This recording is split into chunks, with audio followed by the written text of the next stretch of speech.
2 minutes. Merci Madame la Présidente, Madame la Ministre, mes chers collègues.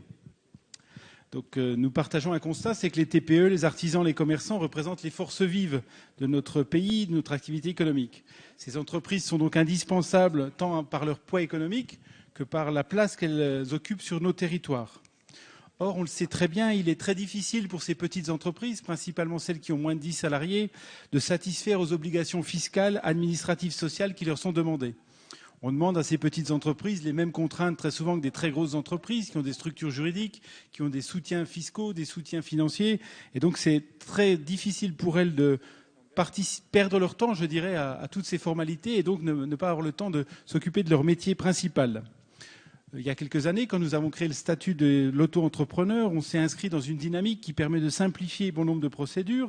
Et même si ce statut n'est pas parfait, il a au moins permis ça, c'est-à-dire permettre cette étape de dire quand on veut créer une entreprise, ça peut être simplifié.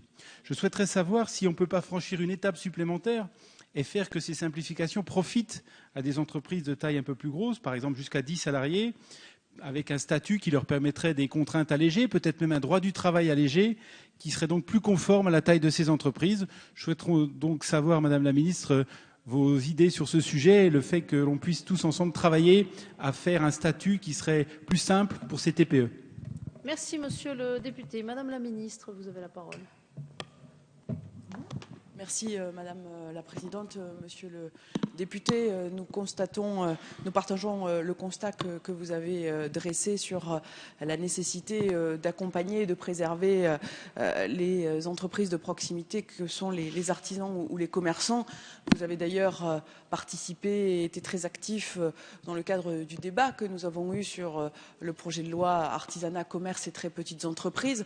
Vous savez qu'un certain nombre de réformes ont été proposées dans ce texte sur la simplification de l'EIRL, sur la fusion du microfiscal et du microsocial pour créer la micro-entreprise. Vous savez aussi qu'un groupe de travail va être mis en place entre les services de la garde des Sceaux et mon ministère afin de créer un statut unique de l'entreprise individuelle et faciliter ainsi le parcours de l'entrepreneuriat.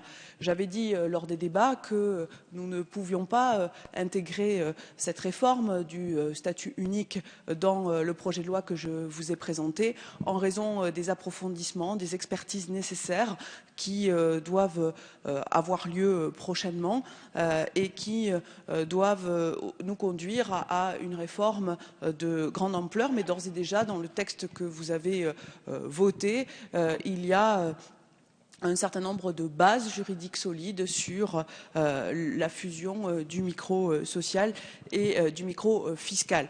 Il y a aussi les simplifications en matière d'EIRL, il y a aussi l'accompagnement de ces plus petites entreprises qui est important.